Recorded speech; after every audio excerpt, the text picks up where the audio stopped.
The Book of Joshua, Chapter 1.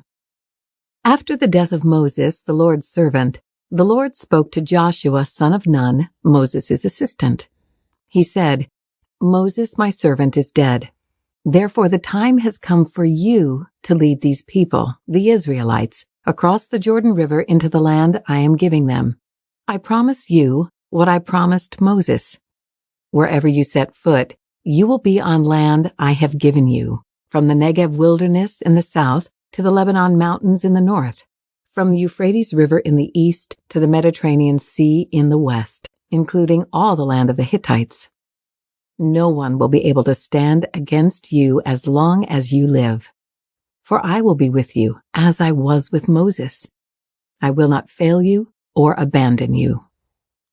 Be strong and courageous, for you are the one who will lead these people to possess all the land I swore to their ancestors I would give them.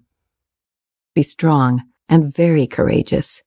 Be careful to obey all the instructions Moses gave you. Do not deviate from them, turning either to the right or to the left. Then you will be successful in everything you do. Study this book of instruction continually. Meditate on it day and night, so you will be sure to obey everything written in it. Only then will you prosper and succeed in all you do. This is my command. Be strong and courageous. Do not be afraid or discouraged, for the Lord your God is with you wherever you go." Joshua then commanded the officers of Israel, "Go through the camp and tell the people to get their provisions ready. In 3 days you will cross the Jordan River and take possession of the land the Lord your God is giving you." Then Joshua called together the tribes of Reuben, Gad, and the half-tribe of Manasseh. He told them, "Remember what Moses, the servant of the Lord, commanded you. The Lord your God is giving you a place of rest. He has given you this land. Your wives, children, and livestock may remain here in the land Moses assigned to you on the east side of the Jordan River. But your strong warriors, fully armed, must lead the other tribes across the Jordan to help them conquer their territory. Stay with them until the Lord gives them rest, as he has given you rest, and until they, too, possess the land the Lord your God is giving them. Only then may you return and settle here on the east side of the Jordan River in the land that Moses, the servant of the Lord, assigned to you." They answered Joshua, "We will do whatever you command us, and we will go wherever you send us. We will obey you just as we obeyed Moses, and may the Lord your God be with you as he was with Moses. Anyone who rebels against your orders and does not obey your words and everything you command will be put to death. So be strong and courageous." Joshua chapter 2. Then Joshua secretly sent out 2 spies from the Israelite camp at Acacia Grove. He instructed them, "Scout out the land on the other side of the Jordan River, especially around Jericho." So the 2 men set out and came to the house of a prostitute named Rahab and stayed there that night. But someone told the king of Jericho, "Some Israelites have come here tonight to spy out the land." So the king of Jericho sent orders to Rahab, "Bring out the men who have come into your house, for they have come here to spy out the whole land." Rahab had hidden the 2 men, but she replied, "Yes, the men were here earlier, but I didn't know where they were from. They left the town at dusk as the gates were about to close. I don't know where they went. If you hurry, you can probably catch up with them." Actually, she had taken them up to the roof and hidden them beneath bundles of flax she had laid out. So the king's men went looking for the spies along the road leading to the shallow crossings of the Jordan River. And as soon as the king's men had left, the gate of Jericho was shut. Before the spies went to sleep that night, Rahab went up on the roof to talk with them. "I know the Lord has given you this land," she told them. "We are all afraid of you. Everyone in the land is living in terror, for we have heard how the Lord made a dry path for you through the Red Sea when you left Egypt, and we know what you did to Sihon and Og, the 2 Amorite kings east of the Jordan River, whose people you completely destroyed. No wonder our hearts have melted in fear. No one has the courage to fight after hearing such things. For the Lord your God is the supreme God of the heavens above and the earth below. Now swear to me, by the Lord, that you will be kind to me and my family since I have helped you. Give me some guarantee that when Jericho is conquered, you will let me live, along with my father and mother, my brothers and sisters, and all their families. We offer our own lives as a guarantee for your safety, the men agreed. If you don't betray us, we will keep our promise and be kind to you when the Lord gives us the land. Then, since Rahab's house was built into the town wall, she let them down by a rope through the window. Escape to the hill country, she told them. Hide there for 3 days from the men searching for you. Then, when they have returned, you can go on your way. Before they left, the men told her, We will be bound by the oath we have taken only if you follow these instructions. When we come into the land, you must leave this scarlet rope hanging from the window through which you let us down. And all your family members, your father, mother, brothers, and all your relatives must be here inside the house. If they go out into the street and are killed, it will not be our fault.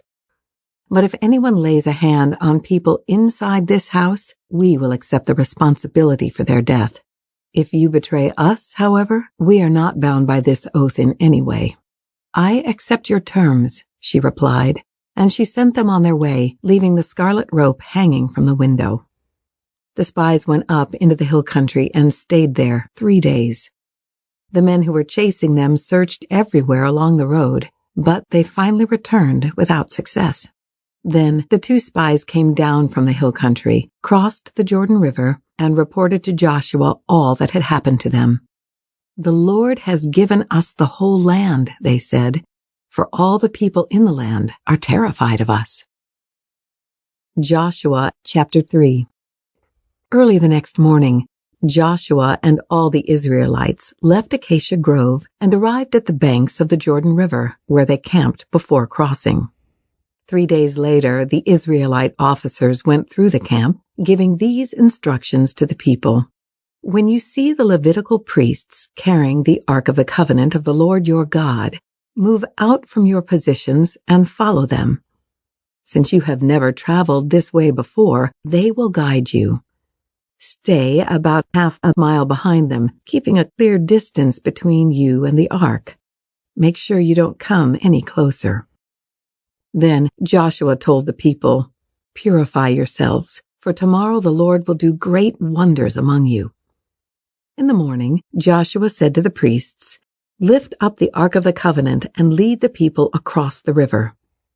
And so they started out and went ahead of the people.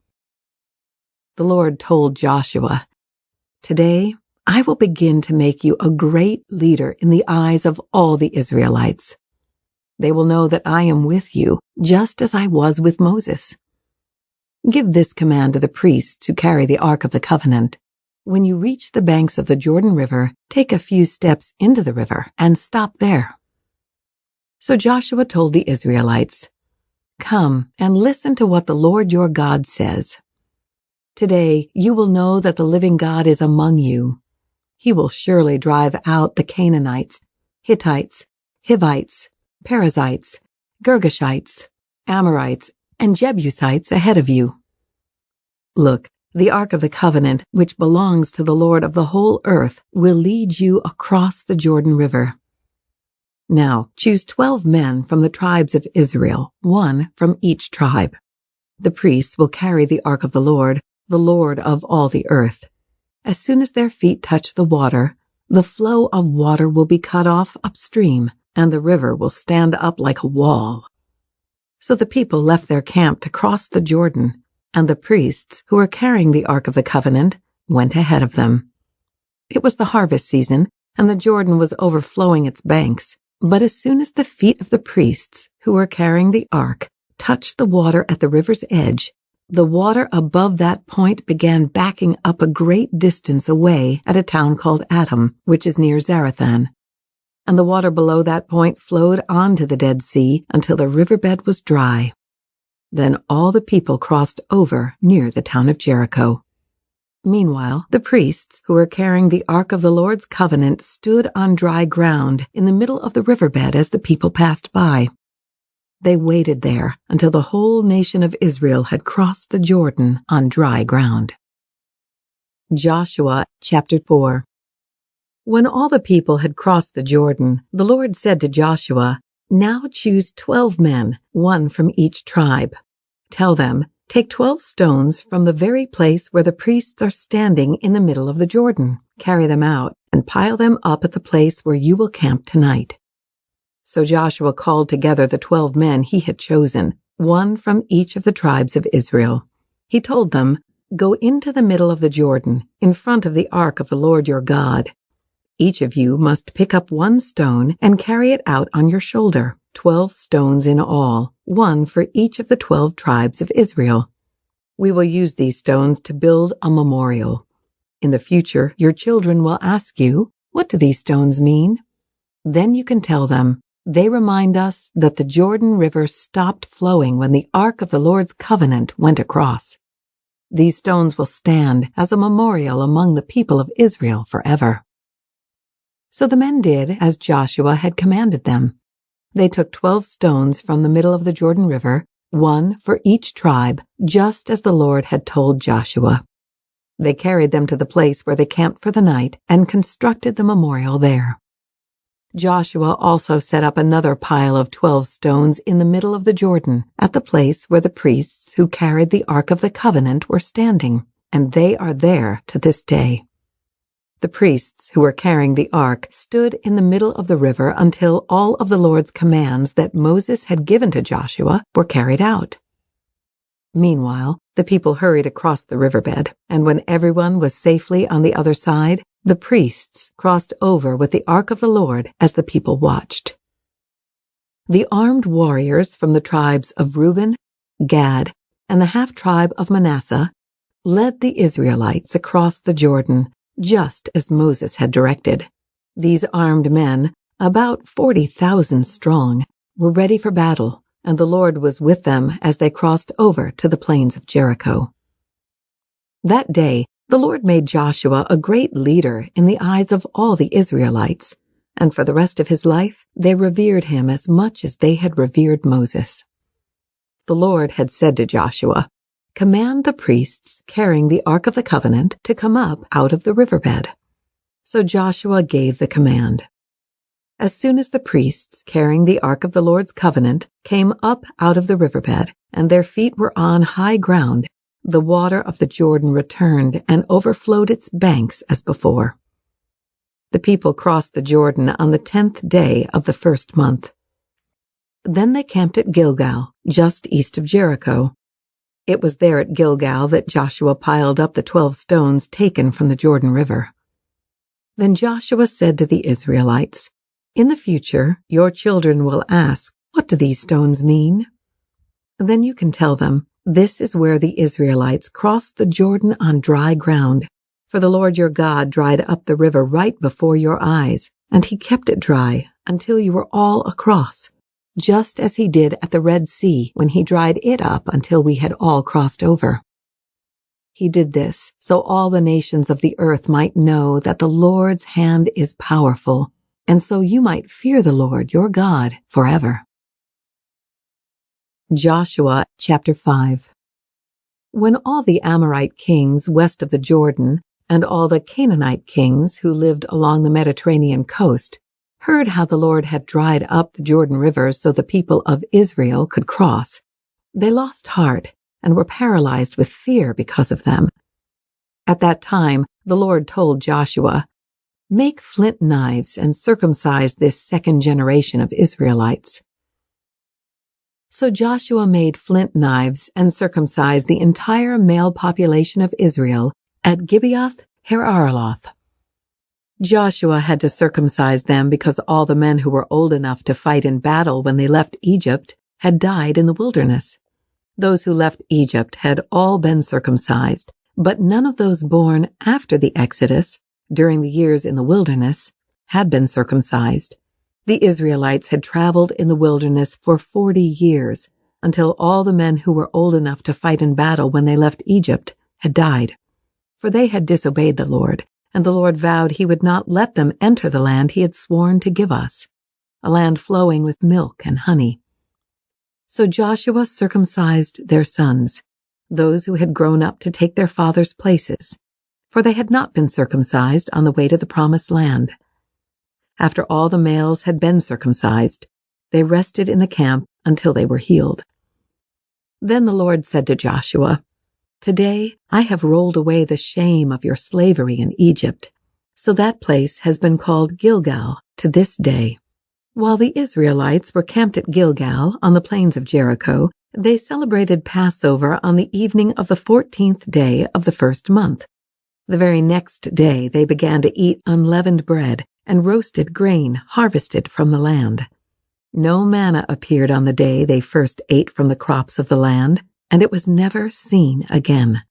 So from that time on, the Israelites ate from the crops of Canaan. When Joshua was near the town of Jericho, he looked up and saw a man standing in front of him with sword in hand. Joshua went up to him and demanded, "Are you friend or foe?" "Neither one," he replied. "I am the commander of the Lord's army." At this, Joshua fell with his face to the ground in reverence. "I am at your command," Joshua said. "What do you want your servant to do?" The commander of the Lord's army replied, "Take off your sandals, for the place where you are standing is holy." And Joshua did as he was told. Joshua chapter 6. Now the gates of Jericho were tightly shut because the people were afraid of the Israelites. No one was allowed to go out or in. But the Lord said to Joshua, "I have given you Jericho, its king, and all its strong warriors. You and your fighting men should march around the town once a day for 6 days. 7 priests will walk ahead of the ark, each carrying a ram's horn. On the 7th day, you are to march around the town 7 times, with the priests blowing the horns. When you hear the priests, give one long blast on the ram's horns. Have all the people shout as loud as they can. Then the walls of the town will collapse, and the people can charge straight into the town." So Joshua called together the priests and said, "Take up the Ark of the Lord's covenant and assign 7 priests to walk in front of it, each carrying a ram's horn." Then he gave orders to the people, "March around the town, and the armed men will lead the way in front of the Ark of the Lord." After Joshua spoke to the people, the 7 priests with the ram's horns started marching in the presence of the Lord, blowing the horns as they marched, and the Ark of the Lord's covenant followed behind them. Some of the armed men marched in front of the priests with the horns, and some behind the ark, with the priests continually blowing the horns. "Do not shout, do not even talk," Joshua commanded. "Not a single word from any of you until I tell you to shout. Then shout." So the Ark of the Lord was carried around the town once that day, and then everyone returned to spend the night in the camp. Joshua got up early the next morning, and the priests again carried the Ark of the Lord. The 7 priests with the ram's horns marched in front of the Ark of the Lord, blowing their horns. Again, the armed men marched both in front of the priests with the horns and behind the Ark of the Lord. All this time, the priests were blowing their horns. On the 2nd day, they again marched around the town once and returned to the camp. They followed this pattern for 6 days. On the 7th day, the Israelites got up at dawn and marched around the town as they had done before. But this time, they went around the town 7 times. The 7th time around, as the priests sounded the long blast on their horns, Joshua commanded the people, "Shout, for the Lord has given you the town, Jericho, and everything in it must be completely destroyed as an offering to the Lord. Only Rahab the prostitute and the others in her house will be spared, for she protected our spies. Do not take any of the things set apart for destruction, or you yourselves will be completely destroyed, and you will bring trouble on the camp of Israel." Everything made from silver, gold, bronze, or iron is sacred to the Lord and must be brought into his treasury. When the people heard the sound of the ram's horns, they shouted as loud as they could. Suddenly, the walls of Jericho collapsed, and the Israelites charged straight into the town and captured it. They completely destroyed everything in it with their swords, men and women, young and old, cattle, sheep, goats, and donkeys. Meanwhile, Joshua said to the 2 spies, "Keep your promise. Go to the prostitute's house and bring her out, along with all her family." The men who had been spies went in and brought out Rahab, her father, mother, brothers, and all the other relatives who were with her. They moved her whole family to a safe place near the camp of Israel. Then the Israelites burned the town and everything in it. Only the things made from silver, gold, bronze, or iron were kept for the treasury of the Lord's house. So Joshua spared Rahab the prostitute and her relatives who were with her in the house, because she had hidden the spies Joshua sent to Jericho, and she lives among the Israelites to this day. At that time, Joshua invoked this curse. "May the curse of the Lord fall on anyone who tries to rebuild the town of Jericho. At the cost of his firstborn son, he will lay its foundation. At the cost of his youngest son, he will set up its gates." So the Lord was with Joshua, and his reputation spread throughout the land. Joshua chapter 7. But Israel violated the instructions about the things set apart for the Lord. A man named Achan had stolen some of these dedicated things, so the Lord was very angry with the Israelites. Achan was the son of Carmi, a descendant of Zimri, son of Zerah, of the tribe of Judah. Joshua sent some of his men from Jericho to spy out the town of Ai, east of Bethel, near Bethaven. When they returned, they told Joshua, "There's no need for all of us to go up there. It won't take more than 2,000 or 3,000 men to attack Ai. Since there are so few of them, don't make all our people struggle to go up there." So approximately 3,000 warriors were sent, but they were soundly defeated. The men of Ai chased the Israelites from the town gate as far as the quarries, and they killed about 36 who were retreating down the slope. The Israelites were paralyzed with fear at this turn of events, and their courage melted away. Joshua and the elders of Israel tore their clothing in dismay, threw dust on their heads, and bowed face down to the ground before the ark of the Lord until evening. Then Joshua cried out, "O sovereign Lord, why did you bring us across the Jordan River if you are going to let the Amorites kill us? If only we had been content to stay on the other side. Lord, what can I say now that Israel has fled from its enemies? For when the Canaanites and all the other people living in the land hear about it, they will surround us and wipe our name off the face of the earth. And then what will happen to the honor of your great name?" But the Lord said to Joshua, "Get up. Why are you lying on your face like this? Israel has sinned and broken my covenant. They have stolen some of the things that I commanded must be set apart for me, and they have not only stolen them, but have lied about it and hidden the things among their own belongings. That is why the Israelites are running from their enemies in defeat. For now Israel itself has been set apart for destruction. I will not remain with you any longer unless you destroy the things among you that were set apart for destruction. Get up. Command the people to purify themselves in preparation for tomorrow, for this is what the Lord, the God of Israel, says.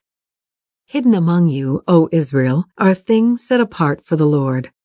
You will never defeat your enemies until you remove these things from among you. In the morning, you must present yourselves by tribes, and the Lord will point out the tribe to which the guilty man belongs.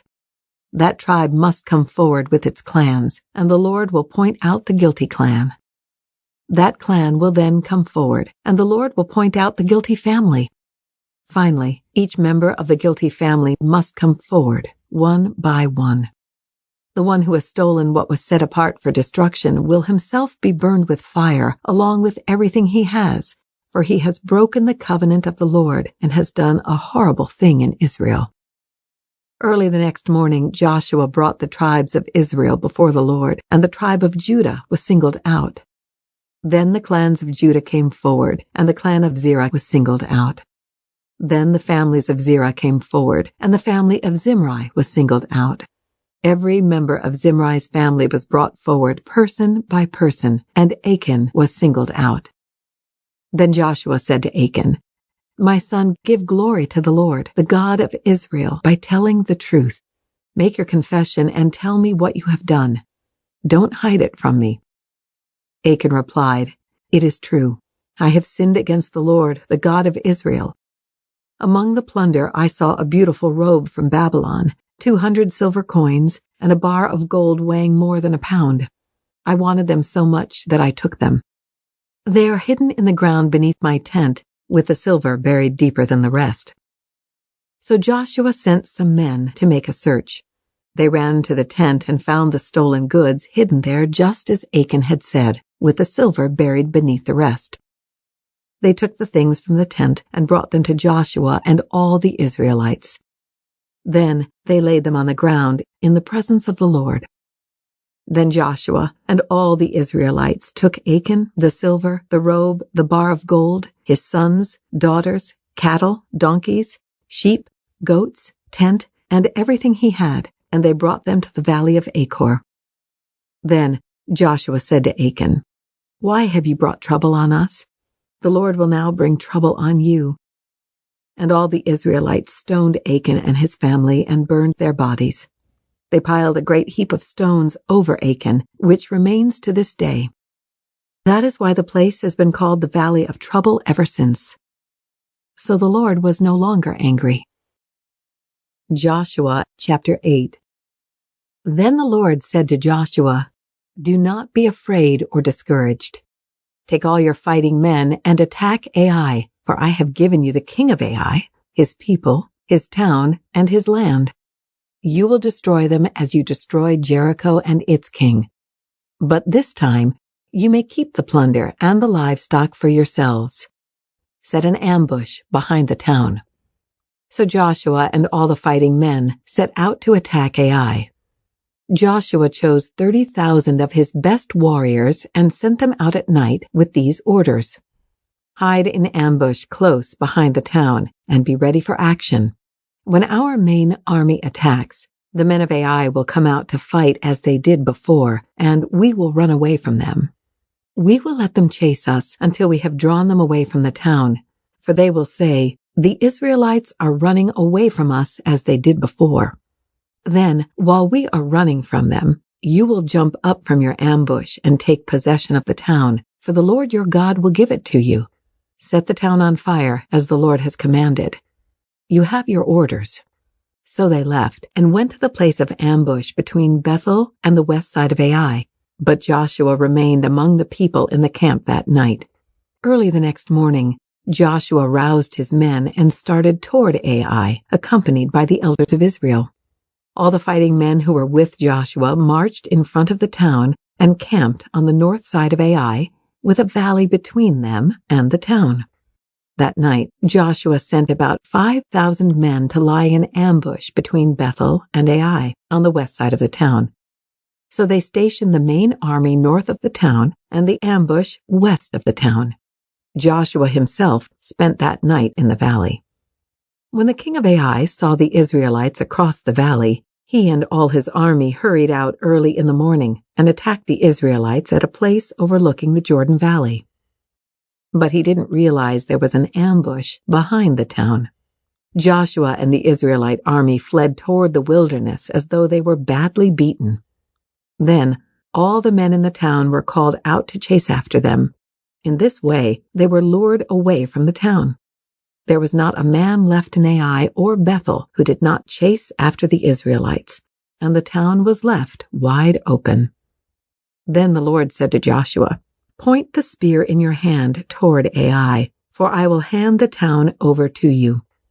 Joshua did as he was commanded. As soon as Joshua gave the signal, all the men in ambush jumped up from their position and poured into the town. They quickly captured it and set it on fire.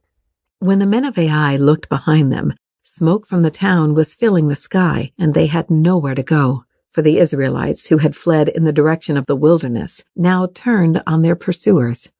When Joshua and all the other Israelites saw that the ambush had succeeded and that smoke was rising from the town, they turned and attacked the men of Ai.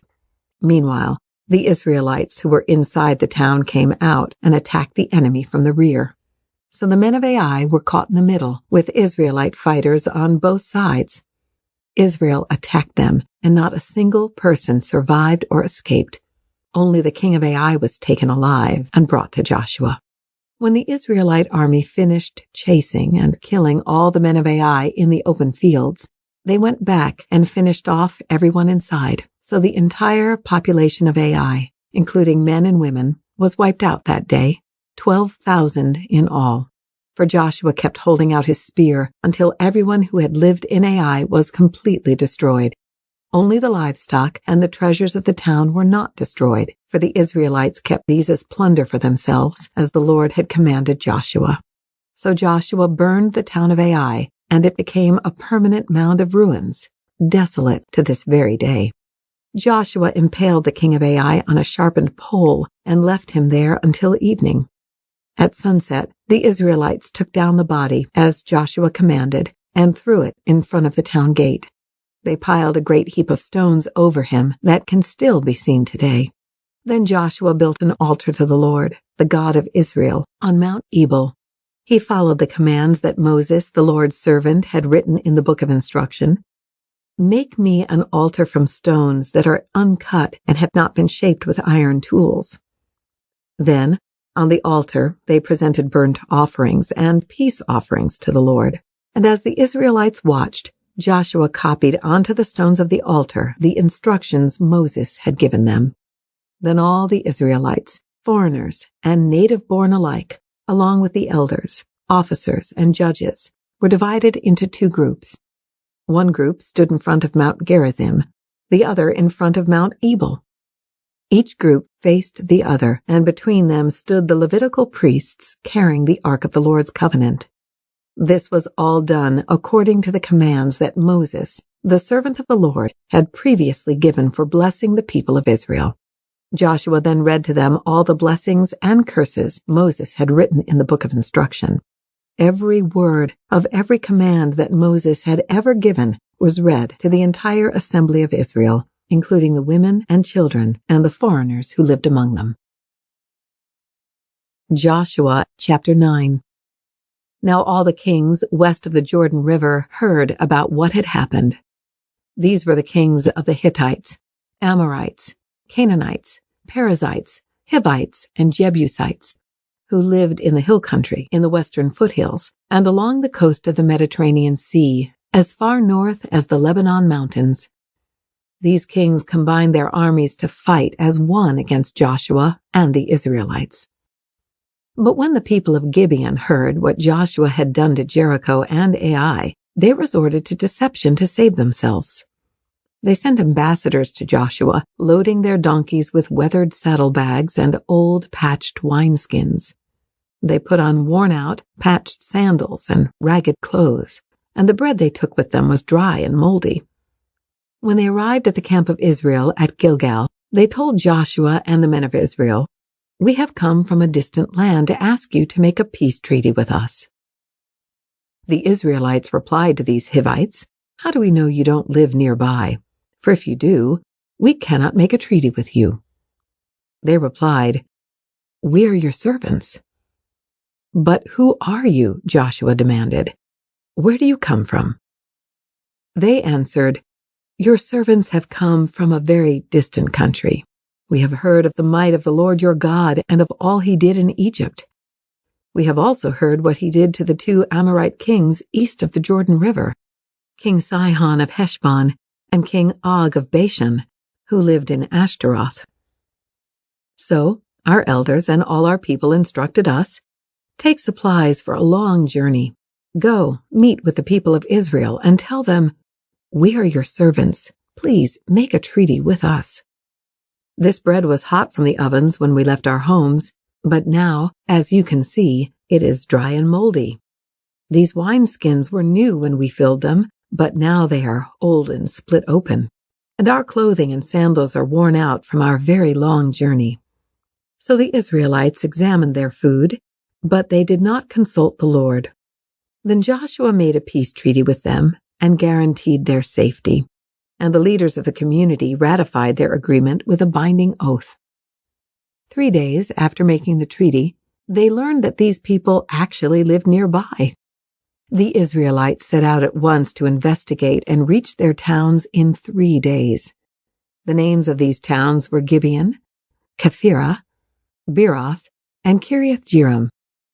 But the Israelites did not attack the towns, for the Israelite leaders had made a vow to them in the name of the Lord, the God of Israel. The people of Israel grumbled against their leaders because of the treaty, but the leaders replied, "Since we have sworn an oath in the presence of the Lord, the God of Israel, we cannot touch them. This is what we must do. We must let them live, for divine anger would come upon us if we broke our oath. Let them live." So they made them woodcutters and water carriers for the entire community, as the Israelite leaders directed. Joshua called together the Gibeonites and said, "Why did you lie to us? Why did you say that you live in a distant land when you live right here among us? May you be cursed. From now on you will always be servants who cut wood and carry water for the house of my God." They replied, "We did it because we, your servants, were clearly told that the Lord your God commanded his servant Moses to give you this entire land and to destroy all the people living in it. So we feared greatly for our lives because of you. That is why we have done this. Now we are at your mercy. Do to us whatever you think is right." So Joshua did not allow the people of Israel to kill them. But that day he made the Gibeonites the woodcutters and water carriers for the community of Israel and for the altar of the Lord, wherever the Lord would choose to build it. And that is what they do to this day. Joshua chapter 10. Adonizedek, king of Jerusalem, heard that Joshua had captured and completely destroyed Ai and killed its king, just as he had destroyed the town of Jericho and killed its king. He also learned that the Gibeonites had made peace with Israel and were now their allies. He and his people became very afraid when they heard all this, because Gibeon was a large town, as large as the royal cities and larger than Ai, and the Gibeonite men were strong warriors. So King Adonizedek of Jerusalem sent messengers to several other kings, Hoham of Hebron, Piram of Jarmuth, Japhiah of Lachish, and Debir of Eglon.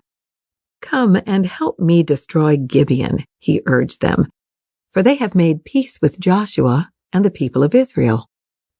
So these 5 Amorite kings combined their armies for a united attack. They moved all their troops into place and attacked Gibeon.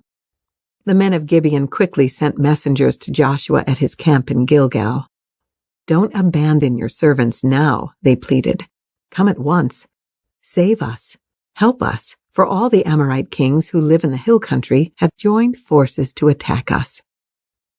So Joshua and his entire army, including his best warriors, left Gilgal and set out for Gibeon. "Do not be afraid of them," the Lord said to Joshua, "for I have given you victory over them. Not a single one of them will be able to stand up to you." Joshua traveled all night from Gilgal and took the Amorite armies by surprise. The Lord threw them into a panic, and the Israelites slaughtered great numbers of them at Gibeon. Then the Israelites chased the enemy along the road to Beth-horon, killing them all along the way to Azekah and Makkedah. As the Amorites retreated down the road from Beth-horon, the Lord destroyed them with a terrible hailstorm from heaven that continued until they reached Azekah. The hail killed more of the enemy than the Israelites killed with the sword. On the day the Lord gave the Israelites victory over the Amorites, Joshua prayed to the Lord in front of all the people of Israel. He said, "Let the sun stand still over Gibeon, and the moon over the valley of Ajalon." So the sun stood still, and the moon stayed in place until the nation of Israel had defeated its enemies. Is this event not recorded in the book of Jasher? The sun stayed in the middle of the sky, and it did not set as on a normal day. There has never been a day like this one before or since when the Lord answered such a prayer. Surely the Lord fought for Israel that day. Then Joshua and the Israelite army returned to their camp at Gilgal. During the battle, the 5 kings escaped and hid in a cave at Makkedah. When Joshua heard that they had been found, he issued this command: cover the opening of the cave with large rocks and place guards at the entrance to keep the kings inside. The rest of you continue chasing the enemy and cut them down from the rear. Don't give them a chance to get back to their towns, for the Lord your God has given you victory over them. So Joshua and the Israelite army continued the slaughter and completely crushed the enemy.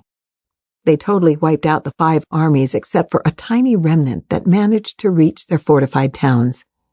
Then the Israelites returned safely to Joshua in the camp at Makkedah. After that, no one dared to speak even a word against Israel. Then Joshua said, "Remove the rocks covering the opening of the cave and bring the 5 kings to me." So they brought the 5 kings out of the cave, the kings of Jerusalem, Hebron, Jarmuth, Lachish, and Eglon. When they brought them out, Joshua told the commanders of his army, "Come and put your feet on the kings' necks." And they did as they were told. "Don't ever be afraid or discouraged," Joshua told his men. "Be strong and courageous, for the Lord is going to do this to all of your enemies." Then Joshua killed each of the 5 kings and impaled them on 5 sharpened poles, where they hung until evening. As the sun was going down, Joshua gave instructions for the bodies of the kings to be taken down from the poles and thrown into the cave where they had been hiding. Then they covered the opening of the cave with a pile of large rocks, which remains to this very day. That same day, Joshua captured and destroyed the town of Makkedah. He killed everyone in it, including the king, leaving no survivors. He destroyed them all, and he killed the king of Makkedah as he had killed the king of Jericho. Then Joshua and the Israelites went to Libnah and attacked it. There, too, the Lord gave them the town and its king. He killed everyone in it, leaving no survivors. Then Joshua killed the king of Libnah as he had killed the king of Jericho. From Libnah, Joshua and the Israelites went to Lachish and attacked it. Here again, the Lord gave them Lachish. Joshua took it on the 2nd day and killed everyone in it, just as he had done at Libnah. During the attack on Lachish, King Horam of Gezer arrived with his army to help defend the town, but Joshua's men killed him and his army, leaving no survivors. Then Joshua and the Israelite army went on to Eglon and attacked it. They captured it that day and killed everyone in it. He completely destroyed everyone, just as he had done at Lachish. From Eglon, Joshua and the Israelite army went up to Hebron and attacked it. They captured the town and killed everyone in it, including its king, leaving no survivors. They did the same thing to all of its surrounding villages. And just as he had done at Eglon, he completely destroyed the entire population.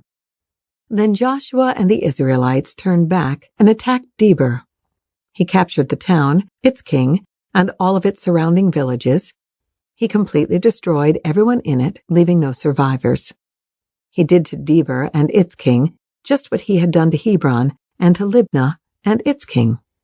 So Joshua conquered the whole region, the kings and people of the hill country, the Negev, the western foothills, and the mountain slopes. He completely destroyed everyone in the land, leaving no survivors, just as the Lord, the God of Israel, had commanded. Joshua slaughtered them from Kadesh Barnea to Gaza, and from the region around the town of Goshen up to Gibeon. Joshua conquered all these kings and their land in a single campaign, for the Lord, the God of Israel, was fighting for his people. Then Joshua and the Israelite army returned to their camp at Gilgal. Joshua chapter 11. When King Jabin of Hazor heard what had happened, he sent messages to the following kings: King Jobab of Madon, the king of Shimron, the king of Akshaph, all the kings of the northern hill country, the kings in the Jordan Valley south of Galilee, the kings in the Galilean foothills, the kings of Naphoth-dor on the west, the kings of Canaan, both east and west, the kings of the Amorites, the Hittites, the Perizzites, the Jebusites in the hill country, and the Hivites in the towns on the slopes of Mount Hermon in the land of Mizpah. All these kings came out to fight. Their combined armies formed a vast horde, and with all their horses and chariots they covered the landscape like the sand on the seashore. The kings joined forces and established their camp around the water near Merom to fight against Israel. Then the Lord said to Joshua, "Do not be afraid of them. By this time tomorrow I will hand all of them over to Israel as dead men. Then you must cripple their horses and burn their chariots." So Joshua and all his fighting men traveled to the water near Merom and attacked suddenly, and the Lord gave them victory over their enemies. The Israelites chased them as far as Greater Sidon and Misrephoth-Maim, and eastward into the valley of Mizpah, until not one enemy warrior was left alive. Then Joshua crippled the horses and burned all the chariots as the Lord had instructed. Joshua then turned back and captured Hazor and killed its king. Hazor had at one time been the capital of all these kingdoms. The Israelites completely destroyed every living thing in the city, leaving no survivors. Not a single person was spared. And then Joshua burned the city. Joshua slaughtered all the other kings and their people, completely destroying them, just as Moses, the servant of the Lord, had commanded. But the Israelites did not burn any of the towns built on mounds except Hazor, which Joshua burned. And the Israelites took all the plunder and livestock of the ravaged towns for themselves. But they killed all the people, leaving no survivors.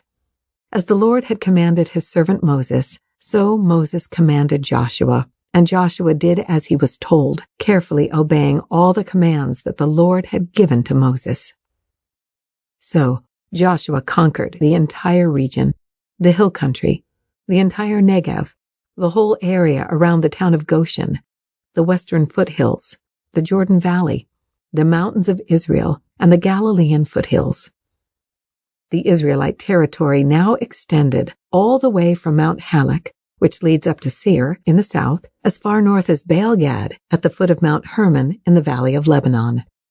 Joshua killed all the kings of those territories, waging war for a long time to accomplish this. No one in this region made peace with the Israelites except the Hivites of Gibeon. All the others were defeated, for the Lord hardened their hearts and caused them to fight the Israelites. So they were completely destroyed without mercy, as the Lord had commanded Moses. During this period, Joshua destroyed all the descendants of Anak who lived in the hill country of Hebron, Debir, Anab, and the entire hill country of Judah and Israel. He killed them all and completely destroyed their towns. None of the descendants of Anak were left in all the land of Israel, though some still remained in Gaza, Gath, and Ashdod. So Joshua took control of the entire land, just as the Lord had instructed Moses. He gave it to the people of Israel as their special possession, dividing the land among the tribes. So the land finally had rest from war. Joshua chapter 12.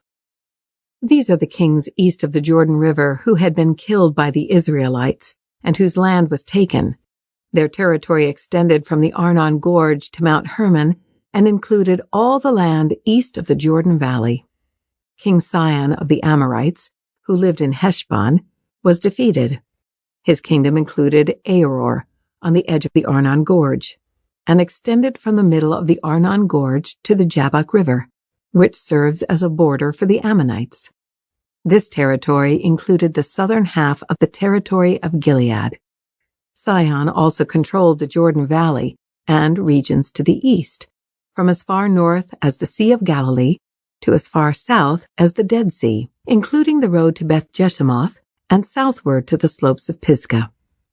King Og of Bashan, the last of the Rephaites, lived at Ashtaroth and Adrei. He ruled a territory stretching from Mount Hermon to Salika in the north, and to all of Bashan in the east, and westward to the borders of the kingdoms of Geshur and Maacah. This territory included the northern half of Gilead as far as the boundary of King Sihon of Heshbon. Moses, the servant of the Lord, and the Israelites had destroyed the people of King Sihon and King Og, and Moses gave their land as a possession to the tribes of Reuben, Gad, and the half-tribe of Manasseh. The following is a list of the kings that Joshua and the Israelite armies defeated on the west side of the Jordan, from Baal-Gad in the valley of Lebanon to Mount Halak, which leads up to Seir. Joshua gave this land to the tribes of Israel as their possession, including the hill country, the western foothills, the Jordan Valley, the mountain slopes, the Judean wilderness, and the Negev. The people who lived in this region were the Hittites, the Amorites, the Canaanites, the Perizzites, the Hivites, and the Jebusites.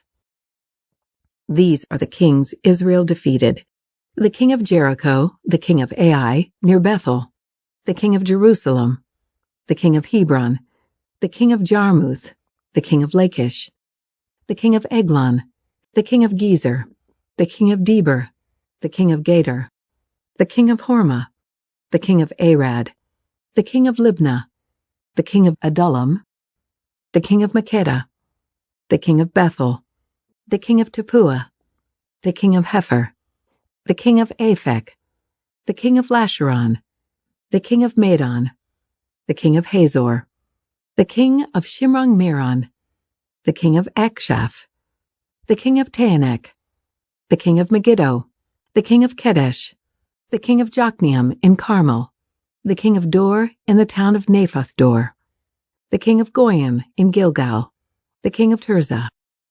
In all, 31 kings were defeated. Joshua chapter 13.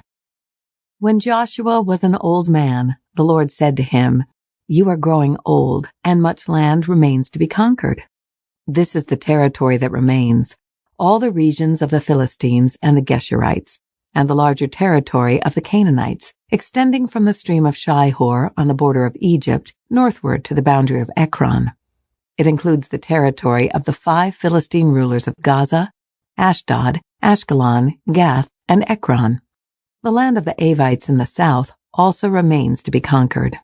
In the north, the following area has not yet been conquered: all the land of the Canaanites, including Mira, which belongs to the Sidonians, stretching northward to Aphek on the border of the Amorites, the land of the Gebalites, and all of the Lebanon mountain area to the east, from Baal-Gad, below Mount Hermon, to Lebo-Hamath, and all the hill country from Lebanon to Misrephoth-Maim, including all the land of the Sidonians. I myself will drive these people out of the land ahead of the Israelites, so be sure to give this land to Israel as a special possession, just as I have commanded you. Include all this territory as Israel's possession when you divide this land among the 9 tribes and the half-tribe of Manasseh." Half the tribe of Manasseh and the tribes of Reuben and Gad had already received their grants of land on the east side of the Jordan, for Moses, the servant of the Lord, had previously assigned this land to them. Their territory extended from Aror, on the edge of the Arnon Gorge, including the town in the middle of the gorge, to the plain beyond Medeba, as far as Dibon. It also included all the towns of King Sihon of the Amorites, who had reigned in Heshbon, and extended as far as the borders of Ammon. It included Gilead, the territory of the kingdoms of Gesher and Maacah, all of Mount Hermon, all of Bashan as far as Salekah, and all the territory of King Og of Bashan, who had reigned in Ashtaroth and Edrei. King Og was the last of the Rephaites, for Moses had attacked them and driven them out. But the Israelites failed to drive out the people of Gesher and Maacah, so they continued to live among the Israelites to this day. Moses did not assign any allotment of land to the tribe of Levi. Instead, as the Lord had promised them, their allotment came from the offerings burned on the altar to the Lord, the God of Israel. Moses had assigned the following area to the clans of the tribe of Reuben. Their territory extended from Aror on the edge of the Arnon Gorge, including the town in the middle of the gorge, to the plain beyond Medeba. It included Heshbon and the other towns on the plain: Dibon, Bamoth Baal, Beth Baal Maon, Jahaz, Kedemoth, Mephath, Kiriathim, Sibmah, Zareth Shahar on the hill above the valley, Beth Peor, the slopes of Pisgah, and Beth Jesimoth. The land of Reuben also included all the towns of the plain and the entire kingdom of Sihon. Sihon was the Amorite king who had reigned in Heshbon and was killed by Moses along with the leaders of Midian. Evi, Rekam, Zur, Hur, and Reba, princes living in the region who were allied with Sihon. The Israelites had also killed Balaam, son of Beor, who used magic to tell the future. The Jordan River marked the western boundary for the tribe of Reuben. The towns and their surrounding villages in this area were given as a homeland to the clans of the tribe of Reuben. Moses had assigned the following area to the clans of the tribe of Gad. Their territory included Jazer, all the towns of Gilead, and half of the land of Ammon as far as the town of Aror, just west of Rabbah. It extended from Heshbon to Ramath Mizpah and Bethanim, and from Mahanaim to the territory of Lo-debar. In the valley were Beth Haram, Beth Nimrah, Sukkoth, Zaphon, and the rest of the kingdom of King Sihon of Heshbon. The western boundary ran along the Jordan River, extended as far north as the tip of the Sea of Galilee, and then turned eastward. The towns and their surrounding villages in this area were given as a homeland to the clans of the tribe of Gad. Moses had assigned the following area to the clans of the half-tribe of Manasseh. Their territory extended from Mahanaim, including all of Bashan, all the former kingdom of King Og, and the 60 towns of Jair in Bashan. It also included half of Gilead and King Og's royal cities of Ashtaroth and Edrei. All this was given to the clans of the descendants of Machir, who was Manasseh's son. These are the allotments Moses had made while he was on the plains of Moab, across the Jordan River east of Jericho. But Moses gave no allotment of land to the tribe of Levi, for the Lord, the God of Israel, had promised that he himself would be their allotment. Joshua chapter 14. The remaining tribes of Israel received land in Canaan as allotted by Eleazar the priest, Joshua son of Nun, and the tribal leaders. These 9.5 tribes received their grants of land by means of sacred lots, in accordance with the Lord's command through Moses. Moses had already given a grant of land to the 2.5 tribes on the east side of the Jordan River, but he had given the Levites no such allotment. The descendants of Joseph had become 2 separate tribes, Manasseh and Ephraim, and the Levites were given no land at all, only towns to live in, with surrounding pasture lands for their livestock and all their possessions. So the land was distributed in strict accordance with the Lord's commands to Moses. A delegation from the tribe of Judah, led by Caleb, son of Jephunneh the Kenizzite, came to Joshua at Gilgal. Caleb said to Joshua, "Remember what the Lord said to Moses, the man of God, about you and me when we were at Kadesh Barnea. I was 40 years old when Moses, the servant of the Lord, sent me from Kadesh Barnea to explore the land of Canaan. I returned and gave an honest report, but my brothers, who went with me, frightened the people from entering the promised land. For my part, I wholeheartedly followed the Lord my God. So that day, Moses solemnly promised me, 'The land of Canaan, on which you were just walking, will be your grant of land, and that of your descendants forever, because you wholeheartedly followed the Lord my God.' Now, as you can see, the Lord has kept me alive and well as he promised for all these 45 years since Moses made this promise, even while Israel wandered in the wilderness. Today, I am 85 years old. I am as strong now as I was when Moses sent me on that journey, and I can still travel and fight as well as I could then. So, give me the hill country that the Lord promised me. You will remember that as scouts we found the descendants of Anak living there in great walled towns. But if the Lord is with me, I will drive them out of the land, just as the Lord said." So Joshua blessed Caleb son of Jephunneh and gave Hebron to him as his portion of land.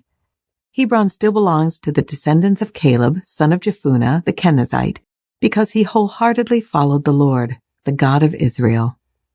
Previously, Hebron had been called Kiriath Arba. It had been named after Arba, a great hero of the descendants of Anak. And the land had rest from war. Joshua chapter 15. The allotment for the clans of the tribe of Judah reached southward to the border of Edom, as far south as the wilderness of Zin.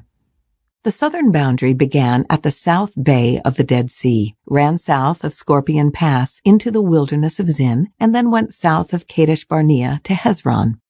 Then it went up to Adar, where it turned toward Karka.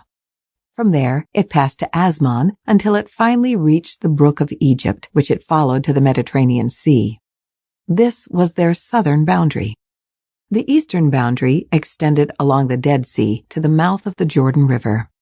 The northern boundary began at the bay where the Jordan River empties into the Dead Sea, went up from there to Beth Hoglah, then proceeded north of Beth Arabah to the stone of Bohan. Bohan was Reuben's son. From that point, it went through the valley of Achor to Debir, turning north toward Gilgal, which is across from the slopes of Adumim on the south side of the valley. From there, the boundary extended to the springs at En-Shemesh and on to En-Rogel. The boundary then passed through the valley of Ben-Hinnom, along the southern slopes of the Jebusites, where the city of Jerusalem is located. Then it went west to the top of the mountain above the valley of Hinnom, and on up to the northern end of the valley of Rephaim. From there, the boundary extended from the top of the mountain to the spring at the waters of Nephtoah, and from there to the towns on Mount Ephron. Then it turned toward Baalah, that is, Kiriath Jearim. The boundary circled west of Baalah to Mount Seir, passed along to the town of Kesalon on the northern slope of Mount Jearim, and went down to Beth Shemesh and on to Timnah. The boundary then proceeded to the slope of the hill north of Ekron, where it turned toward Shikharon and Mount Baalah. It passed Jabneel and ended at the Mediterranean Sea. The western boundary was the shoreline of the Mediterranean Sea. These are the boundaries for the clans of the tribe of Judah. The Lord commanded Joshua to assign some of Judah's territory to Caleb, son of Jephunneh. So Caleb was given the town of Kiriath Arba, that is Hebron, which had been named after Anak's ancestor. Caleb drove out the 3 groups of Anakites, the descendants of Shishai, Ahiman, and Talmai, the sons of Anak. From there he went to fight against the people living in the town of Debir, formerly called Kiriath Sepher. Caleb said, "I will give my daughter Aksah in marriage to the one who attacks and captures Kiriath Sepher." Othniel, the son of Caleb's brother Kenaz, was the one who conquered it, so Aksah became Othniel's wife. When Aksah married Othniel, she urged him to ask her father for a field. As she got down off her donkey, Caleb asked her, "What's the matter?" She said, "Give me another gift. You have already given me land in the Negev. Now please give me springs of water too." So Caleb gave her the upper and lower springs. This was the homeland allocated to the clans of the tribe of Judah. The towns of Judah, situated along the borders of Edom in the extreme south, were Kabzeel, Eder, Jagor, Kena, Dimona, Adada, Kadesh, Hazor, Ithnan, Ziph, Telem, Beloth, Hazor Hadada, Kiriath Hezron, that is Hazor, Ammon, Shema, Molada, Hazar Gada, Heshmon, Beth Pelet, Hazar Shul, Beersheba, Biziothea, Baalah, Eam, Ezem, Iltalad, Kizel, Hormah, Ziklag, Madmana, Sansana, Lebaoth, Shilhim, Ain, and Rimmon, 29 towns with their surrounding villages. The following towns, situated in the western foothills, were also given to Judah: Eshtaol, Zorah, Ashna, Zanoah, En-Ganim, Tapua, Enam, Jarmuth, Adullam, Soko, Azekah, Shearaim, Adathaim, Gedera, and Gederathaim, 14 towns with their surrounding villages. Also included were Zenon, Hadashah, Migdal-Gad, Delian, Mizpah, Joktheel, Lachish, Boscath, Eglon, Cavan, Laman, Kitlish, Gederoth, Beth-dagon, Naamah, and Makkedah, 16 towns with their surrounding villages. Besides these, there were Libnah, Ether, Ashan, Iftah, Ashnah, Nezib, Keilah, Akzib, and Mareshah, 9 towns with their surrounding villages. The territory of the tribe of Judah also included Ekron and its surrounding settlements and villages. From Ekron, the boundary extended west and included the towns near Ashdod with their surrounding villages. It also included Ashdod with its surrounding settlements and villages, and Gaza with its settlements and villages, as far as the Brook of Egypt and along the coast of the Mediterranean Sea. Judah also received the following towns in the hill country: Shamir, Jatar, Soko, Dana, Kiriath-Sana, that is Deber, Anab, Eshtemoh, Anim, Goshen, Holon, and Gilo, 11 towns with their surrounding villages. Also included were the towns of Arab, Duma, Ishan, Janim, Beth-Tappuah, Aphekah, Humta, Kiriath Arba, that is Hebron, and Zior, 9 towns with their surrounding villages. Besides these, there were Maon, Carmel, Ziph, Juttah, Jezreel, Jokdeam, Zanoah, Cain, Gibeah, and Timnah, 10 towns with their surrounding villages. In addition, there were Halhol, Beth-zur, Gedor, Meereth, Beth-Anoth, and Iltakon, 6 towns with their surrounding villages. There were also Kiriath-Baal, that is Kiriath-Jearim, and Rabbah, 2 towns with their surrounding villages. In the wilderness, there were the towns of Beth-Arabah, Middin, Sekaka, Nibshan, the city of Salt, and En-Gedi, 6 towns with their surrounding villages. But the tribe of Judah could not drive out the Jebusites, who lived in the city of Jerusalem, so the Jebusites live there among the people of Judah to this day. Joshua chapter 16. The allotment for the descendants of Joseph extended from the Jordan River near Jericho, east of the springs of Jericho, through the wilderness and into the hill country of Bethel. From Bethel, that is, Luz, it ran over to Ataroth in the territory of the Archites. Then it descended westward to the territory of the Japhletites, as far as lower Beth-horon, then to Gezer, and over to the Mediterranean Sea. This was the homeland allocated to the families of Joseph's sons, Manasseh and Ephraim. The following territory was given to the clans of the tribe of Ephraim. The boundary of their homeland began at Adaroth-Adar in the east. From there, it ran to upper Beth-horon, then on to the Mediterranean Sea. From Mikmethath on the north, the boundary curved eastward past Taanath-Shiloh to the east of Genoa. From Genoa, it turned southward to Adaroth and Nerah, touched Jericho, and ended at the Jordan River. From Tappuah, the boundary extended westward, following the Kana ravine to the Mediterranean Sea. This is the homeland allocated to the clans of the tribe of Ephraim. In addition, some towns with their surrounding villages in the territory allocated to the half-tribe of Manasseh were set aside for the tribe of Ephraim. They did not drive the Canaanites out of Gezer, however, so the people of Gezer live as slaves among the people of Ephraim to this day. Joshua chapter 17. The next allotment of land was given to the half-tribe of Manasseh, the descendants of Joseph's older son. Machir, the firstborn son of Manasseh, was the father of Gilead. Because his descendants were experienced soldiers, the regions of Gilead and Bashan on the east side of the Jordan had already been given to them, so the allotment on the west side of the Jordan was for the remaining families within the clans of the tribe of Manasseh: Abiezer, Helek, Asriel, Shechem, Hepher, and Shemida. These clans represent the male descendants of Manasseh, son of Joseph.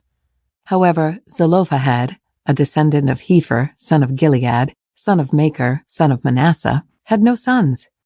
He had only daughters whose names were Mahlah, Noah, Hoglah, Milcah, and Tirzah.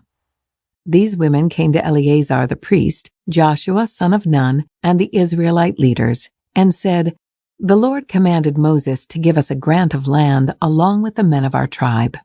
So Joshua gave them a grant of land along with their uncles, as the Lord had commanded. As a result, Manasseh's total allocation came to 10 parcels of land, in addition to the land of Gilead and Bashan across the Jordan River, because the female descendants of Manasseh received a grant of land along with the male descendants. The land of Gilead was given to the rest of the male descendants of Manasseh. The boundary of the tribe of Manasseh extended from the border of Asher to Mikmethath near Shechem. Then the boundary went south from Mikmethath to the settlement near the spring of Tappuah. The land surrounding Tappuah belonged to Manasseh, but the town of Tappuah itself, on the border of Manasseh's territory, belonged to the tribe of Ephraim. From the spring of Tappuah, the boundary of Manasseh followed the Kana ravine to the Mediterranean Sea. Several towns south of the ravine were inside Manasseh's territory, but they actually belonged to the tribe of Ephraim. In general, however, the land south of the ravine belonged to Ephraim, and the land north of the ravine belonged to Manasseh. Manasseh's boundary ran along the northern side of the ravine and ended at the Mediterranean Sea. North of Manasseh was the territory of Asher, and to the east was the territory of Issachar.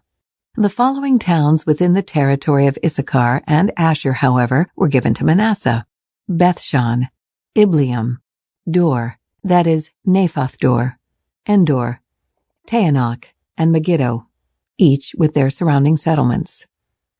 But the descendants of Manasseh were unable to occupy these towns because the Canaanites were determined to stay in that region.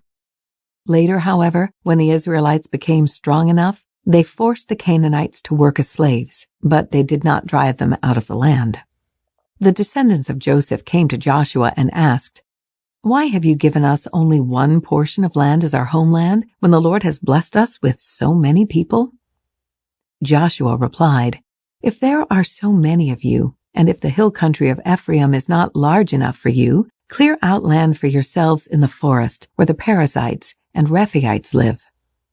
The descendants of Joseph responded, "It's true that the hill country is not large enough for us, but all the Canaanites in the lowlands have iron chariots, both those in Bethshan and its surrounding settlements, and those in the valley of Jezreel.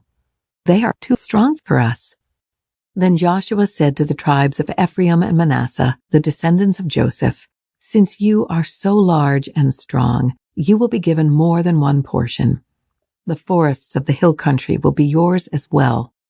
Clear as much of the land as you wish and take possession of its farthest corners, and you will drive out the Canaanites from the valleys too, even though they are strong and have iron chariots." Joshua chapter 18. Now that the land was under Israelite control, the entire community of Israel gathered at Shiloh and set up the tabernacle.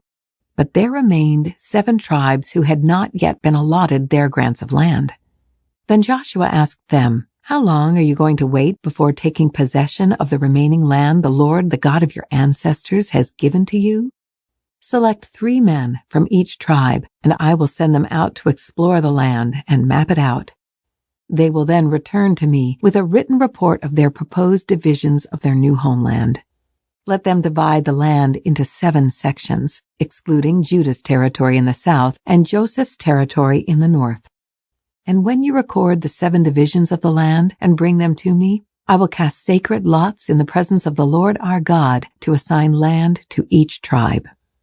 The Levites, however, will not receive any allotment of land. Their role as priests of the Lord is their allotment, and the tribes of Gad, Reuben, and the half-tribe of Manasseh won't receive any more land, for they have already received their grant of land, which Moses, the servant of the Lord, gave them on the east side of the Jordan River." As the men started on their way to map out the land, Joshua commanded them, "Go and explore the land and write a description of it. Then return to me, and I will assign the land to the tribes by casting sacred lots here in the presence of the Lord at Shiloh." The men did as they were told and mapped the entire territory into 7 sections, listing the towns in each section. They made a written record and then returned to Joshua in the camp at Shiloh. And there, at Shiloh, Joshua cast sacred lots in the presence of the Lord to determine which tribe should have each section. The first allotment of land went to the clans of the tribe of Benjamin. It lay between the territory assigned to the tribes of Judah and Joseph. The northern boundary of Benjamin's land began at the Jordan River, went north of the slope of Jericho, then west through the hill country and the wilderness of Beth-aven. From there, the boundary went south to Luz, that is Bethel, and proceeded down to Adaroth-Adar on the hill that lies south of lower Beth-horon. The boundary then made a turn and swung south along the western edge of the hill facing Beth-horon, ending at the village of Kiriath-baal, that is Kiriath-jearim, a town belonging to the tribe of Judah. This was the western boundary. The southern boundary began at the outskirts of Kiriath-jearim. From that western point, it ran to the spring at the waters of Nephtoah, and down to the base of the mountain beside the valley of Ben Hinnom, at the northern end of the valley of Rephaim. From there, it went down the valley of Hinnom, crossing south of the slope where the Jebusites lived, and continued down to En-rogel. From En-rogel, the boundary proceeded in a northerly direction and came to En-shemesh and on to Geliloth, which is across from the slopes of Adummim. Then it went down to the stone of Bohan. Bohan was Reuben's son. From there it passed along the north side of the slope overlooking the Jordan Valley. The border then went down into the valley, ran past the north slope of Beth-hoglah, and ended at the north bay of the Dead Sea, which is the southern end of the Jordan River. This was the southern boundary. The eastern boundary was the Jordan River. These were the boundaries of the homeland allocated to the clans of the tribe of Benjamin. These were the towns given to the clans of the tribe of Benjamin: Jericho, Beth-hoglah, Emech-keziz, Beth-arabah, Zemaraim, Bethel, Avim, Parah, Ophrah, Capher-ammoni, Ophni, and Geba. 12 towns with their surrounding villages. Also Gibeon, Ramah, Beeroth, Mizpah, Kephirah, Mazah, Rechem, Irpeel, Tarala, Zelah, Haeleph, the Jebusite town, that is Jerusalem, Gibeah, and Kiriath-jearim, 14 towns with their surrounding villages. This was the homeland allocated to the clans of the tribe of Benjamin. Joshua chapter 19. The second allotment of land went to the clans of the tribe of Simeon. Their homeland was surrounded by Judah's territory. Simeon's homeland included Beersheba, Sheba, Moladah, Hazar-shual, Bela, Ezem, Iltalad, Bethul, Hormah, Ziklag, Beth-marcaboth, Hazar-susa, Beth-lebaoth, and Sharuin, 13 towns with their surrounding villages.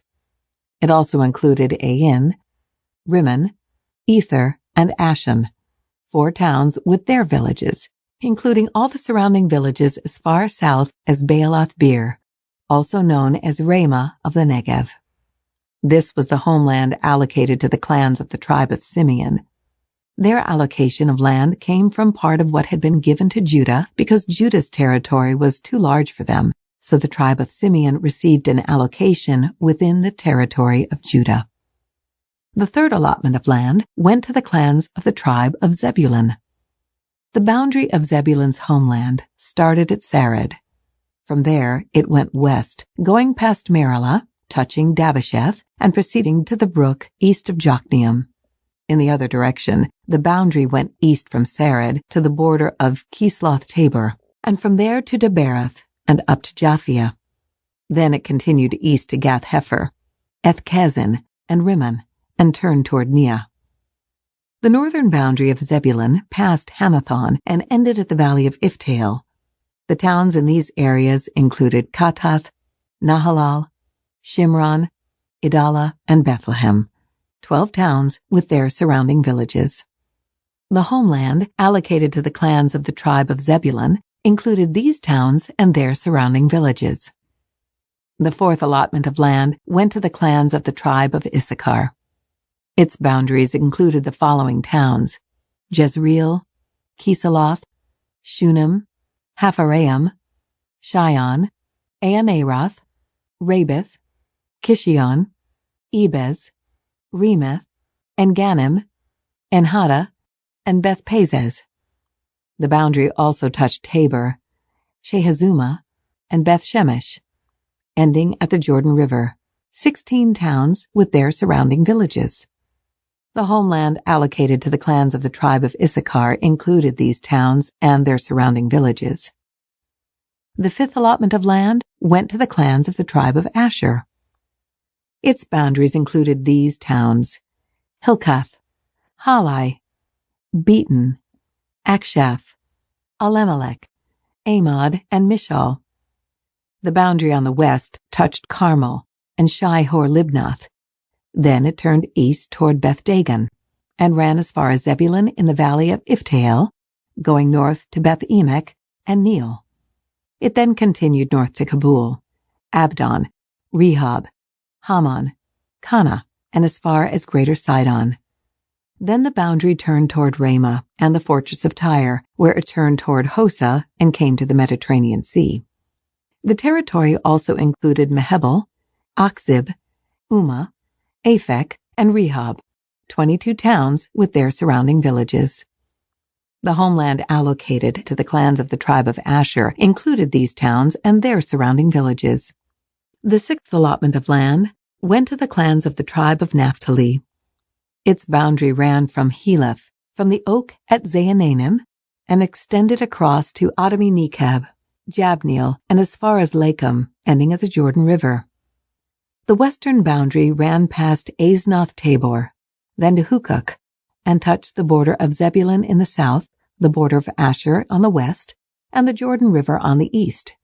The fortified towns included in this territory were Ziddim, Zur, Hamath, Rakath, Kinnereth, Adama, Ramah, Hazor, Kadesh, Edrei, En-Hazor, Yiron, Migdalel, Horem, Beth-Anath, and Beth-Shemesh, 19 towns with their surrounding villages.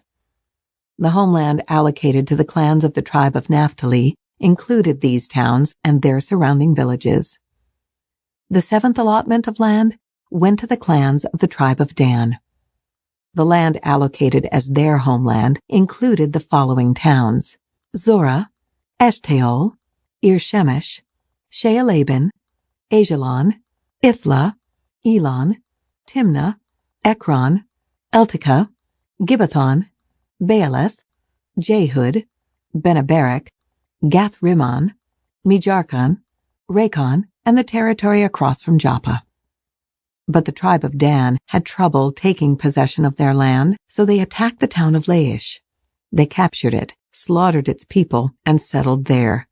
They renamed the town Dan after their ancestor. The homeland allocated to the clans of the tribe of Dan included these towns and their surrounding villages. After all the land was divided among the tribes, the Israelites gave a piece of land to Joshua as his allocation. For the Lord had said he could have any town he wanted. He chose Timnath-Serah in the hill country of Ephraim. He rebuilt the town and lived there. These are the territories that Eleazar the priest, Joshua son of Nun, and the tribal leaders allocated as grants of land to the tribes of Israel by casting sacred lots in the presence of the Lord at the entrance of the tabernacle at Shiloh. So the division of the land was completed.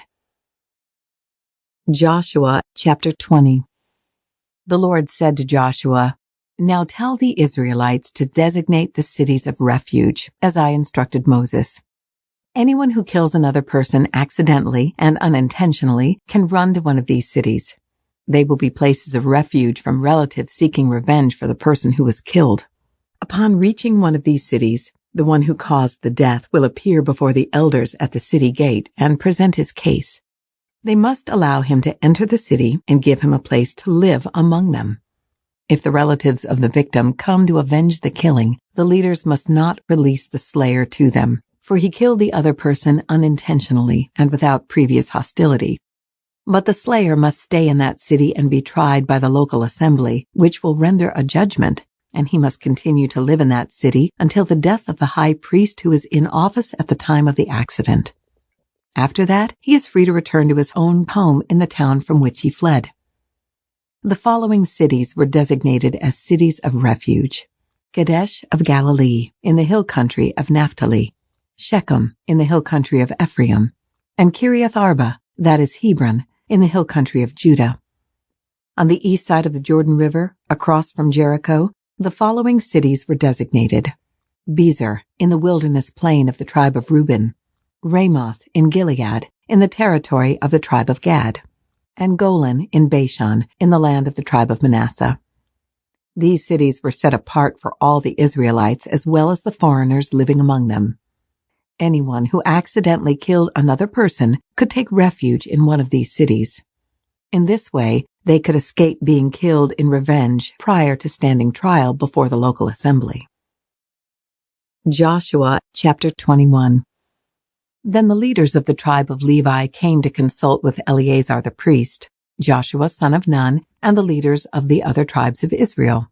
They came to them at Shiloh in the land of Canaan and said, "The Lord commanded Moses to give us towns to live in and pasture lands for our livestock."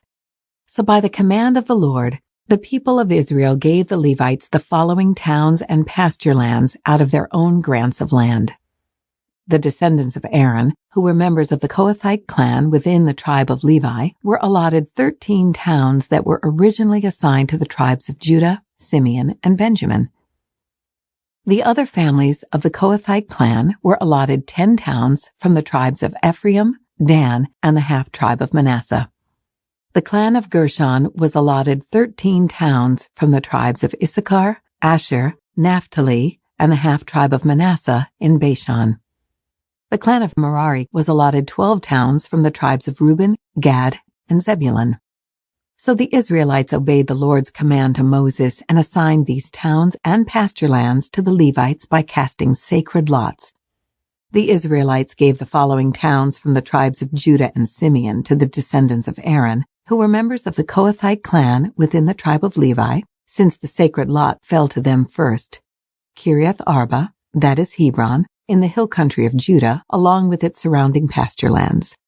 Arba was an ancestor of Anak, but the open fields beyond the town and the surrounding villages were given to Caleb, son of Jephunneh, as his possession.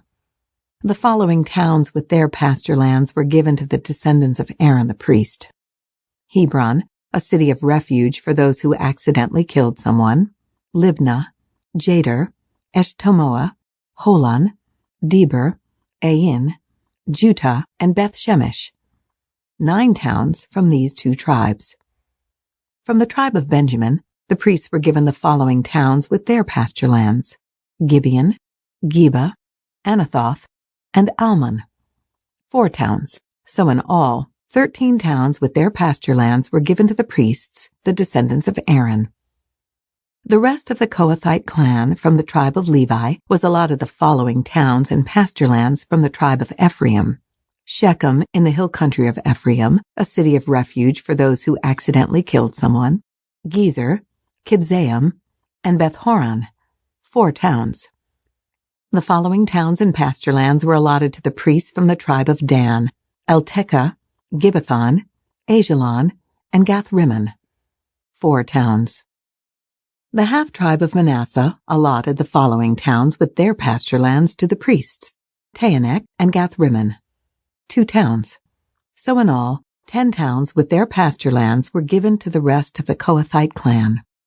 The descendants of Gershon, another clan within the tribe of Levi, received the following towns with their pasture lands from the half-tribe of Manasseh: Golan in Bashan, a city of refuge for those who accidentally killed someone; and Beeshterah, 2 towns.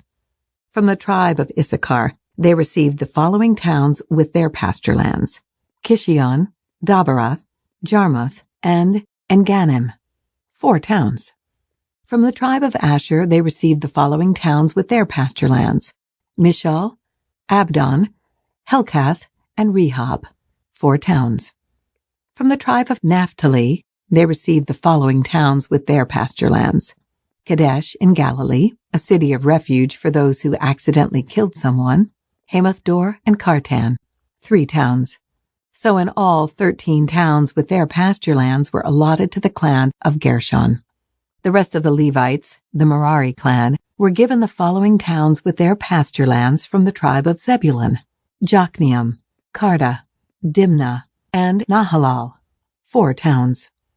From the tribe of Reuben, they received the following towns with their pasture lands: Bezer, Jahaz, Kedemoth, and Mephaath, 4 towns. From the tribe of Gad, they received the following towns with their pasture lands: Ramoth in Gilead, a city of refuge for those who accidentally killed someone; Mahanaim, Heshbon, and Jazer, 4 towns. So in all, 12 towns were allotted to the clan of Merari. The total number of towns and pasture lands within Israelite territory given to the Levites came to 48. Every one of these towns had pasture land surrounding it. So the Lord gave to Israel all the land he had sworn to give their ancestors, and they took possession of it and settled there. And the Lord gave them rest on every side, just as he had solemnly promised their ancestors. None of their enemies could stand against them, for the Lord helped them conquer all their enemies. Not a single one of all the good promises the Lord had given to the family of Israel was left unfulfilled. Everything he had spoken came true. Joshua chapter 22. Then Joshua called together the tribes of Reuben, Gad, and the half-tribe of Manasseh. He told them, "You have done as Moses, the servant of the Lord, commanded you, and you have obeyed every order I have given you. During all this time, you have not deserted the other tribes. You have been careful to obey the commands of the Lord your God right up to the present day. And now the Lord your God has given the other tribes rest as he promised them. So go back home to the land that Moses, the servant of the Lord, gave you as your possession on the east side of the Jordan River. But be very careful to obey all the commands and the instructions that Moses gave to you. Love the Lord your God. Walk in all his ways. Obey his commands. Hold firmly to him and serve him with all your heart and all your soul." So Joshua blessed them and sent them away, and they went home. Moses had given the land of Bashan, east of the Jordan River, to the half-tribe of Manasseh. The other half of the tribe was given land west of the Jordan. As Joshua sent them away and blessed them, he said to them, "Go back to your homes with the great wealth you have taken from your enemies, the vast herds of livestock, the silver, gold, bronze, and iron, and the large supply of clothing. Share the plunder with your relatives." So the men of Reuben, Gad, and the half-tribe of Manasseh left the rest of Israel at Shiloh in the land of Canaan.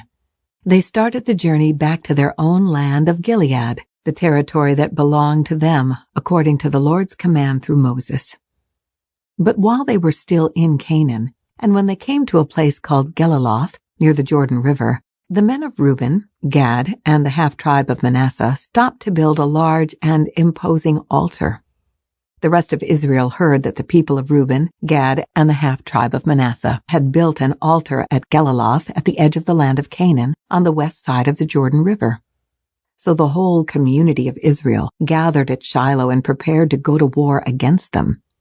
First, however, they sent a delegation led by Phinehas, son of Eleazar the priest, to talk with the tribes of Reuben, Gad, and the half-tribe of Manasseh.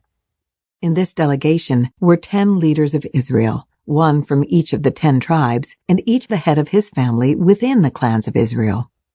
When they arrived in the land of Gilead, they said to the tribes of Reuben, Gad, and the half-tribe of Manasseh, "The whole community of the Lord demands to know why you are betraying the God of Israel. How could you turn away from the Lord and build an altar for yourselves in rebellion against him? Was our sin at Peor not enough? To this day we are not fully cleansed of it, even after the plague that struck the entire community of the Lord. And yet today you are turning away from following the Lord. If you rebel against the Lord today, he will be angry with all of us tomorrow. If you need the altar because the land you possess is defiled, Then join us in the Lord's land, where the tabernacle of the Lord is situated, and share our land with us. But do not rebel against the Lord or against us by building an altar other than the one true altar of the Lord our God. Didn't divine anger fall on the entire community of Israel when Achan, a member of the clan of Zerah, sinned by stealing the things set apart for the Lord? He was not the only one who died because of his sin. Then the people of Reuben, Gad, and the half-tribe of Manasseh answered the heads of the clans of Israel. The Lord, the Mighty One, is God. The Lord, the Mighty One, is God. He knows the truth, and may Israel know it too. We have not built the altar in treacherous rebellion against the Lord. If we have done so, do not spare our lives this day. If we have built an altar for ourselves to turn away from the Lord, or to offer burnt offerings or grain offerings or peace offerings, may the Lord himself punish us. The truth is, we have built this altar because we fear that in the future, your descendants will say to ours, "What right do you have to worship the Lord, the God of Israel? The Lord has placed the Jordan River as a barrier between our people and you people of Reuben and Gad. You have no claim to the Lord. So your descendants may prevent our descendants from worshiping the Lord." So we decided to build the altar, not for burnt offerings or sacrifices, but as a memorial. It will remind our descendants and your descendants that we too have the right to worship the Lord at his sanctuary with our burnt offerings, sacrifices, and peace offerings. Then your descendants will not be able to say to ours, "You have no claim to the Lord." If they say this, our descendants can reply, "Look at this copy of the Lord's altar that our ancestors made. It is not for burnt offerings or sacrifices. It is a reminder of the relationship both of us have with the Lord. Far be it from us to rebel against the Lord or turn away from him by building our own altar for burnt offerings, grain offerings, or sacrifices. Only the altar of the Lord our God that stands in front of the tabernacle may be used for that purpose." When Phinehas, the priest, and the leaders of the community, the heads of the clans of Israel, heard this from the tribes of Reuben, Gad, and the half-tribe of Manasseh, they were satisfied. Phinehas, son of Eleazar the priest, replied to them, "Today we know the Lord is among us, because you have not committed this treachery against the Lord as we thought. Instead, you have rescued Israel from being destroyed by the hand of the Lord." Then Phinehas, son of Eleazar the priest, and the other leaders left the tribes of Reuben and Gad in Gilead and returned to the land of Canaan to tell the Israelites what had happened. And all the Israelites were satisfied and praised God and spoke no more of war against Reuben and Gad. The people of Reuben and Gad named the altar Witness, for they said, "It is a witness between us and them that the Lord is our God too." Joshua chapter 23. The years passed, and the Lord had given the people of Israel rest from all their enemies. Joshua, who was now very old, called together all the elders, leaders, judges, and officers of Israel. He said to them, "I am now a very old man. You have seen everything the Lord your God has done for you during my lifetime. The Lord your God has fought for you against your enemies. I have allotted to you as your homeland all the land of the nations yet unconquered, as well as the land of those we have already conquered, from the Jordan River to the Mediterranean Sea in the west. This land will be yours, for the Lord your God will himself drive out all the people living there now. You will take possession of their land, just as the Lord your God promised you. So be very careful to follow everything Moses wrote in the book of instruction. Do not deviate from it, turning either to the right or to the left. Make sure you do not associate with the other people still remaining in the land. Do not even mention the names of their gods, much less swear by them or serve them or worship them. Rather, cling tightly to the Lord your God as you have done until now. For the Lord has driven out great and powerful nations for you, and no one has yet been able to defeat you. Each one of you will put to flight 1,000 of the enemy, for the Lord your God fights for you just as he has promised. So be very careful to love the Lord your God. But if you turn away from him and cling to the customs of the survivors of these nations remaining among you, and if you intermarry with them, then know for certain that the Lord your God will no longer drive them out of your land. Instead, they will be a snare and a trap to you, a whip for your backs, and thorny brambles in your eyes, and you will vanish from this good land the Lord your God has given you. Soon I will die, going the way of everything on earth. Deep in your hearts you know that every promise of the Lord your God has come true. Not a single one has failed. But as surely as the Lord your God has given you the good things he promised, he will also bring disaster on you if you disobey him. He will completely destroy you from this good land he has given you.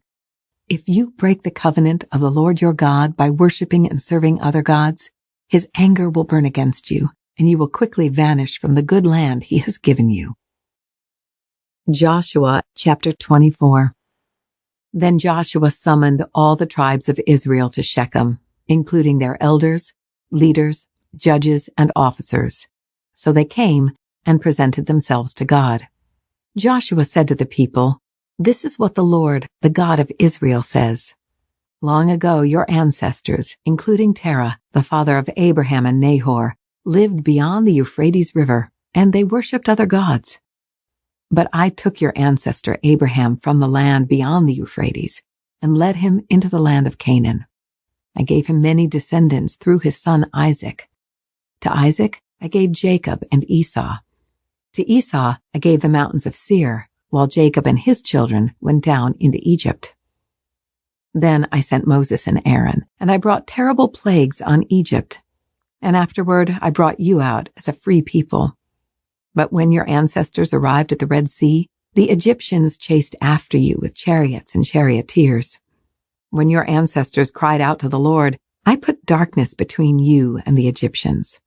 I brought the sea crashing down on the Egyptians, drowning them. With your very own eyes you saw what I did. Then you lived in the wilderness for many years.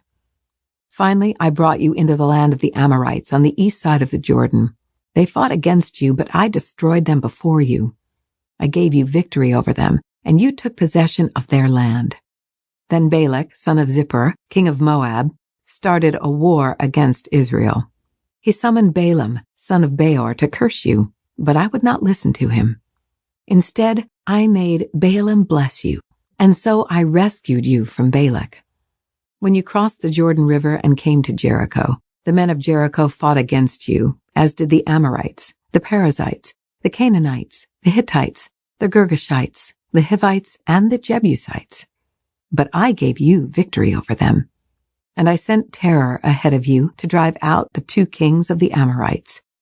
It was not your swords or bows that brought you victory. I gave you land you had not worked on, and I gave you towns you did not build, the towns where you are now living.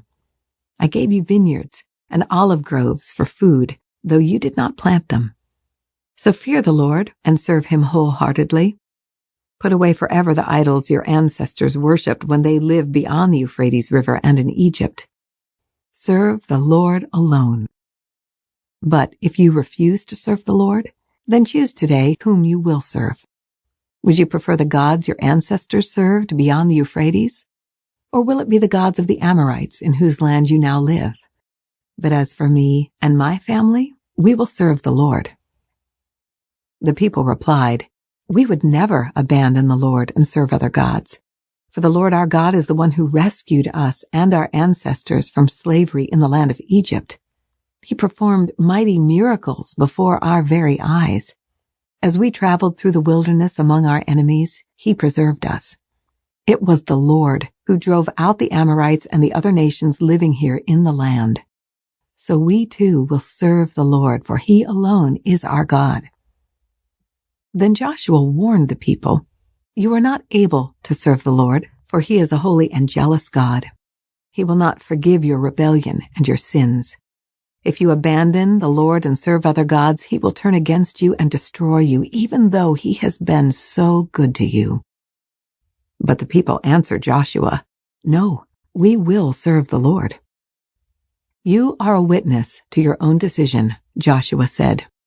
"You have chosen to serve the Lord." "Yes," they replied, "we are witnesses to what we have said." "All right then," Joshua said, "destroy the idols among you and turn your hearts to the Lord, the God of Israel. The people said to Joshua, "We will serve the Lord our God. We will obey him alone." So Joshua made a covenant with the people that day at Shechem, committing them to follow the decrees and regulations of the Lord. Joshua recorded these things in the book of God's instructions. As a reminder of their agreement, he took a huge stone and rolled it beneath the terebinth tree beside the tabernacle of the Lord. Joshua said to all the people, "This stone has heard everything the Lord said to us. It will be a witness to testify against you if you go back on your word to God." Then Joshua sent all the people away to their own homelands. After this, Joshua son of Nun, the servant of the Lord, died at the age of 110. They buried him in the land he had been allocated at Timnath-Serah in the hill country of Ephraim, north of Mount Gaash. The people of Israel served the Lord throughout the lifetime of Joshua and of the elders who outlived him, those who had personally experienced all that the Lord had done for Israel. The bones of Joseph, which the Israelites had brought along with them when they left Egypt, were buried at Shechem, in the plot of land Jacob had bought from the sons of Hamor for 100 pieces of silver. This land was located in the territory allotted to the descendants of Joseph. Eleazar, son of Aaron, also died. He was buried in the hill country of Ephraim in the town of Gibeah, which had been given to his son Phinehas.